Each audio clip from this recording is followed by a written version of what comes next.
Olá, eu sou o Marcelo Scherer e esse é o Desconecta Resenhas, e no vídeo de hoje nós vamos falar aí sobre este grande álbum aqui do Sepultura lançado em 1996, Roots. Vem comigo depois da vinheta. Fala Desconectors, tudo numa boa? Marcelo Scherer na área, espero que esteja tudo bem com vocês. Começando mais um Desconecta Resenhas por aqui, e desta vez nós vamos falar sobre o clássico da banda Roots, um dos grandes álbuns do Sepultura dos anos 90. Tá aí, eu gosto tanto deste álbum que eu tenho ele em duas edições, né? Essa minha edição de CD, saída na época, lançada na época, e essa edição em vinil aqui, ó. Capa caprichada, gatefold, aquela foto que tem no meio do CD ali, né? Muito legal, cara. Antes que você fale aí, cara, tá aproveitando o hype do fim do Sepultura, deu casualidade, meu. Eu tô há horas pra gravar. Há horas não, ele já estava na minha lista aqui de discos pra fazer uma resenha. O Roots, né, obviamente. Como é um disco que me impactou muito durante a minha juventude, eu tinha 16 anos quando ele foi lançado, acompanhei todo o lançamento do álbum, né, cara, naquela época não existia internet, obviamente, a gente acompanhava pelas revistas especializadas, saía alguma coisa em rádio FM, pouca coisa, mais notícia do que a música em si, mas também a MTV rolou muito, principalmente a faixa título Roots, Bloody Roots, né? E, por sinal, cara, é um grande hino, né? Dificilmente hoje o Sepultura entraria pra tocar num show sem tocar esta música, né? Ela se tornou realmente uma das músicas mais marcantes da banda, da carreira da banda. Aqui, esse disco, ele já mostra um Sepultura muito mais experimental, sem medo, né, de inovar, de andar pra frente, sem medo de olhar pra frente a sua carreira, visto que a gente tinha aí há 2 discos atrás o Arise, Beneath the Remains, há 3 discos atrás, também o Esquizofrenia, que tinha uma pegada muito mais thrash metal, né? Também tem aqui o Esquizofrenia. Só o Arise eu não tenho CD aqui, que uma hora dessas eu faço a aquisição. O Beneath também, Beneath the Remains, aqui. E, cara, mostrava uma banda muito mais tradicional dentro do metal, né? Com o Chaos AD, eles já começam a explorar um pouco mais essa pegada tribal, né? Trazendo esse novo direcionamento sonoro da banda em Chaos AD, né? É um disco mais de transição, é um disco que para muitos é o principal disco da banda, assim como o Arise, né? Eu sei que tem muita gente que gosta muito do Arise, eu gosto muito, acho de uma produção incrível. Mas o Roots é o disco que eu acabei escolhendo como sendo... Escolhido não, fui escolhido pelo disco, né? Porque eu acabei sendo impactado muito quando ele foi lançado, né? Nessa época já existia essa questão aí dos truzões, né? A galera que gostava de metal virou muito a cara pro Roots por diversas razões, né? O primeiro por flertar com o que estava sendo dito naquela época, né? Que era o nu metal, né? O alterna metal, né? O alternative metal, que era mais groovado, com groove metal, e depois que se transformou em nu metal. Mas também porque a galera gostava, né, era muito mais radical, digamos assim, né, os fãs daquela época, e torceram muito o nariz pra esse álbum. Me lembro muito da galera reclamando, e eu particularmente adorei, né. Essa capa aqui é emblemática, quem não se lembra aí da capa da moeda brasileira, acho que era cruzeiros reais, que tinha 2 índios, foi pego daqui, cara, tá aqui uma das índias, né. Eram 2, né? Na moeda, né? Eram 2 e aqui foi pego. Colocaram esse mato vermelho no fundo. Por sinal, eles aproveitaram muito essas cores agora nessa turnê de despedida que está rolando aí. Celebrating Life and Through the Death, né? Tá saindo, vai sair agora em 2024. Já fiz aquisição do meu ingresso, que vai passar por Porto Alegre. E, bom, voltando ao Roots, né, cara, ficou um disco emblemático, esses logos, símbolos aqui, muita gente tem tatuado, galera que gosta do Sepultura, e aqui a gente tem a produção do Papa, né, ou do padrasto, padrinho, né, não padrasto, padrinho do nu metal, o Ross Robinson aí, que já havia produzido vários caras do nu metal, e principalmente em 1994, o primeiro do Korn. O que diferencia o Roots dos demais nu metal, né, assim, em termos de som, né? Pra mim, é essa pegada indígena e principalmente tribal, né? O americano, ele tem o indígena dele lá, né? Os povos, como é que a gente chama? Não pode mais chamar de indígena agora. Bom, enfim. Eles têm lá os povos de origem deles lá, mas é diferente, cara. Aqui é muito mais, tem muito mais percussão, né? Além disso, o Brasil é um país continental, né? Comparado aí à Europa, que são diversos países, os Estados Unidos também é muito grande, mas o Brasil é um país continental e tem muito misturas de ritmos nisso, né? A gente recebeu, né? Fomos colonizados aí com diversos países, pessoas e etnias de diversos países vieram tudo para o Brasil, e isso gerou esse grande caldeirão sonoro e de ritmos e que a gente encontra aqui no Roots. Isso diferencia muito do americano e do europeu, que é uma coisa mais reta, né? O europeu é ainda mais reto ainda, mas o americano tem uma coisa mais groovada, né? Que é a mudança do estilo reto de thrash metal, de som pesado reto, pro groovado, advindo aí do Faith No More, do funk metal do Faith No More, da galera do Brooklyn ali, né? Beastie Boys, que também misturou nos anos 80, a mistura do rap entrando com tudo e fazendo toda essa mistura que saiu no New Metal. E o Sepultura tava neste momento e nessa hora. Lembrando que nós estamos em 1996, o Sepultura já vivia nos Estados Unidos, então ele estava no olho do furacão desse estilo, entendendo tendências, enquanto aqui no Brasil a gente ainda colhia a sonoridade ali do final dos anos 80, início dos 90, o grunge que tomava conta em 1996, o Britpop começava a dar suas caras, né, com Oasis, Blur, mas o Roots, ele foge muito dessas tendências e mergulha profundamente nesse lado tribal, né? Aqui, do disco inteiro, a gente percebe isso, né? As batidas do Igor Cavaleira tem muita percussão. Outra coisa que a galera mais xiita do metal não gostou foi a entrada do Carlinhos Brown, né, da timbalada, para dentro desse disco. Ele fez muitas percussões em diversas músicas aqui. Aqui é um disco realmente experimental, a gente percebe a mudança de guitarra solos, né, do Andreas, né, que é aqueles solos mais virtuosos do thrash metal, para algo mais construindo camadas sonoras, né, mais noise, buscando colaborar mais musicalmente do que apenas solar, né? Não estou dizendo que apenas solar seja ruim, né? Só estou tentando trazer essa percepção musical que a gente tem ouvindo o Roots frente aos outros trabalhos do Sepultura, principalmente, né? Então a gente tem muito wah-wah, a gente tem muita guitarra noise, a gente tem muito experimentalismo nas bases, a gente tem muitas bases groovadas. O baixo, apesar de não ter sido gravado pelo Paulo, ele é um baixo muito presente nesse disco, né? Justamente para fazer essa profundidade musical que faz a cozinha, baixo e batera, dando essa impressão de essa máquina de ritmos, né, de groove, que é o Igor Cavaleira, juntamente com o baixista, né, que casualmente não é ele que grava, mas a gente percebe muito bem o trabalho neste disco, cara. Vamos fazer um faixa a faixa aqui, obviamente, né?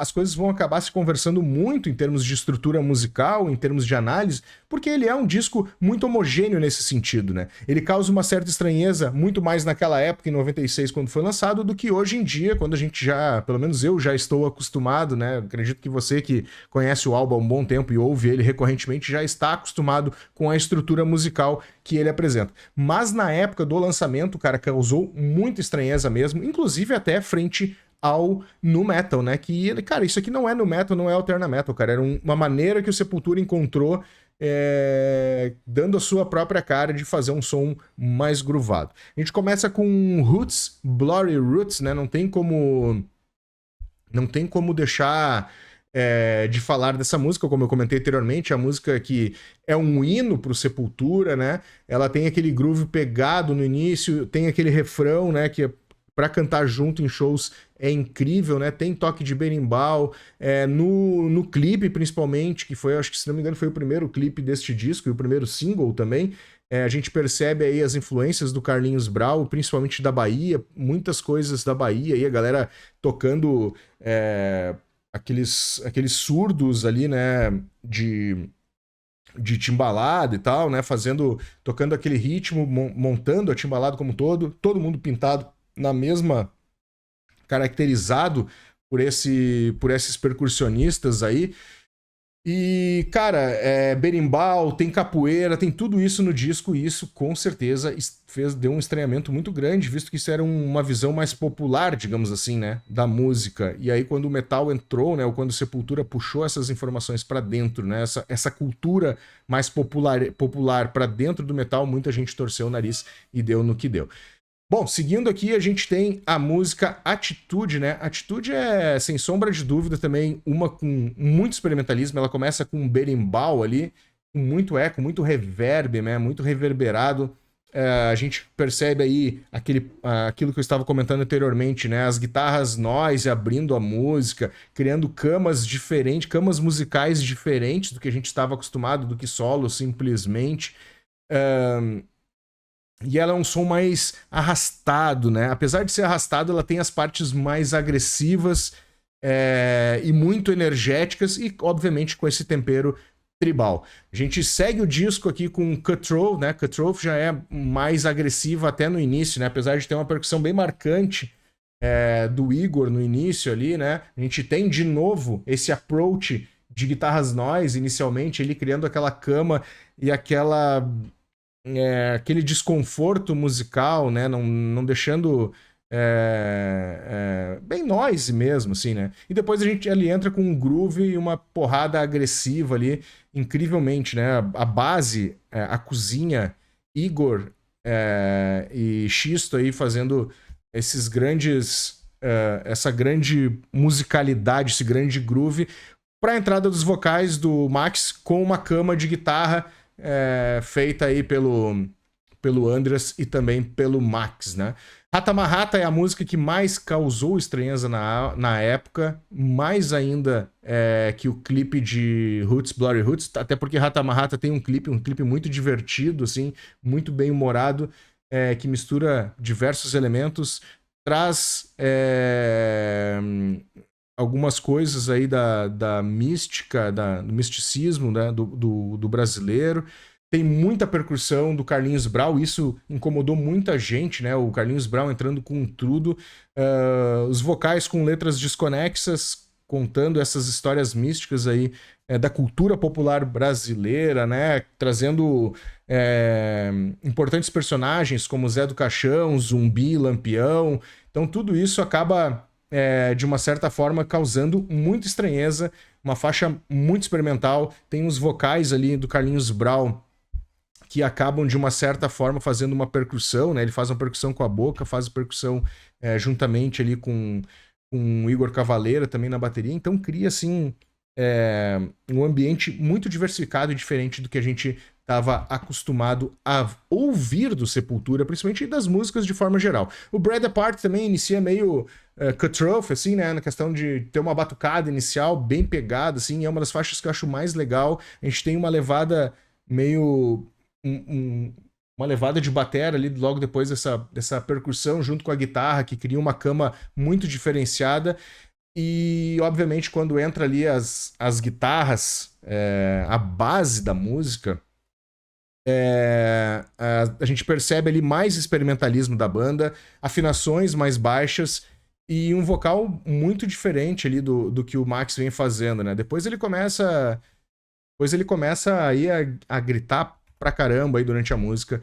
E isso é uma coisa interessante também, né? O Max aqui, ele se superou musicalmente falando, principalmente da forma com que ele canta, né? Obviamente, tem efeitos aqui, tem outras coisas que corroboram para essa melhora, digamos assim, mas é muito perceptível a evolução dele e a vontade deles darem esse passo adiante no experimentalismo dentro do metal, trazendo essas veias tribalistas aí para o som. Strain Hate, né, uma porrada na cara, né, bem energética, uma guitarra muito acelerada, né, obviamente depois desse início quebradão, assim, um vocal também muito marcante e riff construído aí de baixo, bateria, principalmente nesse início, bom, bom, bom, bom, bom, bom, e depois tem uma guitarrinha ali que faz um noise muito diferente, né. E, obviamente, né, cara, aquele vocal gutural do Max que faz a marcação também, pra mim, uma das faixas que mais chamam a atenção, né? Obviamente, a gente vai pegar Rata Marrata e Roots, Bloody Roots como faixas marcantes porque elas são uma mais diferenciada e outra mais com uma construção mais comum, obviamente com peso diferente, a musicalidade, os timbres diferentes, mas a construção da música mais fácil de cantar e de decorar, né? Depois, cara, da Straight Hate, a gente tem Speech, é isso? Deixa eu dar uma olhada aqui, ó. Speech, exatamente, cara. Outra música muito marcante pela guitarra noise inicial ali. Tem uma característica, ela é uma música mais reta, mais hardcore, mas sem perder o groove, né? Não sei se eu consegui me expressar, né? Ela é mais direta, o vocal dele ele já sai dando no meio, cantando pesado, e a base também. Não é que lembra um pouco mais as músicas anteriores da banda, né, do Chaos AD, mas ela tem uma similaridade muito mais próxima do que as anteriores, que eram muito mais experimental. Falando em experimental, a gente tem a Look Away, né, com Jonathan Davis do Korn, que sim, já a participação de outros artistas importantes daquela cena no metal, né, o Jonathan Davis. A gente tem também o Mike Patton e o DJ Lethal, que fazem uns scratches muito legais no início da música. O Jonathan Davis aí com o Mike Patton também dão um diferencial bem legal pra música, né? Ambos têm vocais diferentes, né? O Mike Patton, ele é uma fábrica de vocais diferentes, né? Ele consegue trazer uma pluralidade vocal para onde ele toca, para as bandas que ele passa, e aqui ele mostrou realmente essa super capacidade aí. Vocais com muita distorção, né? E no meio ali tem tipo parece um ritualístico do meio pro final, né? Tem um vocal meio ritualístico mesmo, assim, né? Uma coisa bem diferente, né? Seguindo em frente, cara, lembrando que esse disco tem... Deixa eu até dar uma olhada no número de faixas aqui. Tem 4, 8, 9, 10, 11, 12, 13, 14, 15 músicas, né? E a gente já passou pela metade do disco, né? Esse vinil aqui é um vinil duplo. A gente já passou pela metade do disco chegando no Look Away, né? Do parte 2. E a gente vai pra Dusted. Dusted também é outra porrada na orelha, né? Uma música que mergulha muito no experimentalismo também, mas sem deixar a agressividade de fora, né? Aqui, né, daqui pra diante, parece que a gente já começa a acostumar um pouco com esse experimentalismo, com esses grooves que o Sepultura vinha construindo e fazendo dentro de Roots, né? Já não causa mais aquela estranheza inicial que a gente ouvia nas primeiras faixas, porque parece que aqui a gente já começa a se acostumar mais, se ambientar mais com o disco, né? E essa música é muito legal, né, cara? De novo, né? Groove, experimentalismo, alguma coisa que lembra, né? Dá os ares, né? Talvez por uma cara meio industrial ali, de uma caixa que tem no meio. Lembra um pouco o Nail Bomb, obviamente não é o Nail Bomb, mas tem um clima meio industrial nessa parada. Depois a gente tem Born Stop Born também, né? Que também, essa sim tem uma característica muito forte do Nail Bomb, principalmente porque ela começa com um alarme, né? Tocando. Também tem uma similaridade com Chaos AD, a construção da música, talvez pelos timbres da guitarra, os timbres das coisas escolhidas, né? O groove aqui já, como eu falei, já não é mais nenhuma novidade. Ela é um pouco mais reta, mesmo tendo uma batida tribal inicial ali.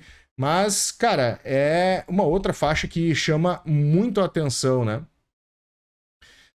Vamos para Jasco, né? E a partir daqui a gente começa a entrar na fase mais slow, né? Ou que a gente imaginou que eles iam baixar a velocidade, né? Aqui a gente tem um pouco de elementos de música clássica com elementos indígenas, né?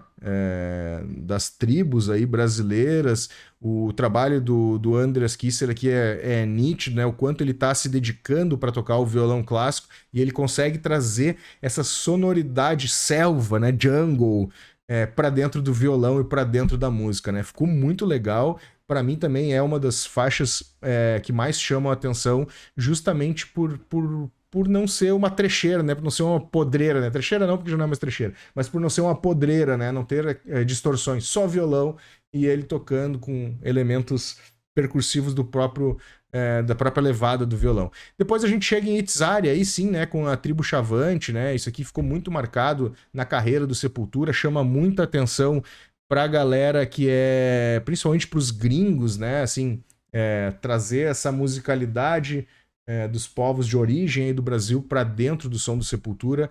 E eles fazem aquele canto deles ali, aquele ritual que eles fazem, e a gente tem percussão, tem violão, tudo gravado na própria tribo, nada levado para o estúdio, então tem esse elemento de espaço bem interessante também, né? Tu percebe que a música ela tem tem espaços, né? Assim, ela não é uma coisa, não é uma gravação direto nos canais ou no estúdio, tudo controlado, né? Muito legal também, é uma percussão muito bacana. Quando a gente achou, né, que o disco ia dar uma acalmada, eles voltam com tudo com Unbench. Unbench também, né, cara? Muito legal. Também já não tem mais aquele problema de estranheza que a gente tinha no início do disco. É uma das melhores do álbum, é legal essa levada que o Igor faz, que também já se repete em outras vezes durante o álbum, né? Ela é menos experimental, ela tem uma estrutura musical mais inteligível, né? A gente já consegue entender um pouco mais do que ele tá trazendo, a agressividade como as outras e um grande groove, melodias vocais marcantes do senhor Max Cavalera, né? E vale muito falar, né, cara, aqui que a banda tava muito unida, né, cara? O que eles conseguiram fazer nesse disco é realmente fora de série. Depois a gente tem a Endangered Species, né? Penúltima faixa do disco, talvez uma bastante experimental, né? Principalmente esse início. E tem umas guitarras noise ali rolando. Depois tem essa bateria que ficou muito característica no álbum inteiro. Realmente uma bela faixa. E o groove, né? Que a gente já se acostumou durante o álbum. A gente consegue perceber que faz parte do Roots, né? Essa unidade sonora que eles trazem ao disco é muito incrível. E a gente fecha o disco sem contar aí os covers que tem nessa edição em CD aqui que saiu na época, né? Com Procreation of the Wicked e Symptom of the Universe. A gente tá falando das músicas de estúdio, né? A gente tem Dictatorship, não Dictatorship, né? Cara, é uma porrada na orelha, né? Hardcore puro, simples, direto, como o Discharge fazia, que é uma grande referência pro Marte Cavaleira. Porradaria desde o início, comendo. Mesmo com a tentativa aí do Carlinhos Braud tocando latas, né? Fazendo algumas percussões, a gente não consegue perceber muito, porque tudo é engolido pela podreira e pela porradaria que é essa faixa, então a gente não consegue distinguir essas coisas, mas elas estão lá. Percebe que elas estão nesse ambiente e que elas mostram muito isso, né, cara? E a gente tem um solo noise aí incrível do Andreas Chris. Enfim, esse aí foi o Roots, cara. É um álbum que, apesar de ser muito diferente de sua época, muita gente torceu o nariz quando ele foi lançado. Ele é um álbum clássico hoje do Sepultura. Ele tem uma unidade sonora que tu percebe do início ao fim do disco. Tem muitas experimentações, experimentalismo com guitarras, percussões, baixo, muito groove, vocais do Max aqui, realmente ele extrapolou o que ele vinha fazendo dentro deste universo thrash metal, né? Então ele conseguiu botar para fora e colocar isso e se tornando uma grande característica, tanto que a gente poderia dizer aí que o Soulfly, o primeiro disco do Soulfly, é uma continuação do Roots também, né? Porque tem muito disso, né? Ele saiu daquele ambiente controlado e confortável que ele estava. A banda como um todo fez isso, né? Trouxe essa nova cara, essa nova vida, criou outro universo para o Sepultura. Infelizmente, logo em seguida, a banda acaba... Max Cavalera acaba saindo, o Igor ainda fica, e o resto é história, né? Que a gente já conhece. E agora, recentemente, eles estão se despedindo, né? Vão fazer uma turnê de 18 meses aí pelo Brasil. Era isso então, Disconnectors. Espero que tenham gostado aqui da resenha deste clássico aqui, Roots, do Sepultura, um álbum que marcou a história e fez a banda ser reconhecidamente uma das maiores bandas de metal fora do país. Não que ela já não estivesse no circuito de metal internacional, mas aqui eles deram um passo super importante para a sua carreira. A gente se vê no próximo vídeo.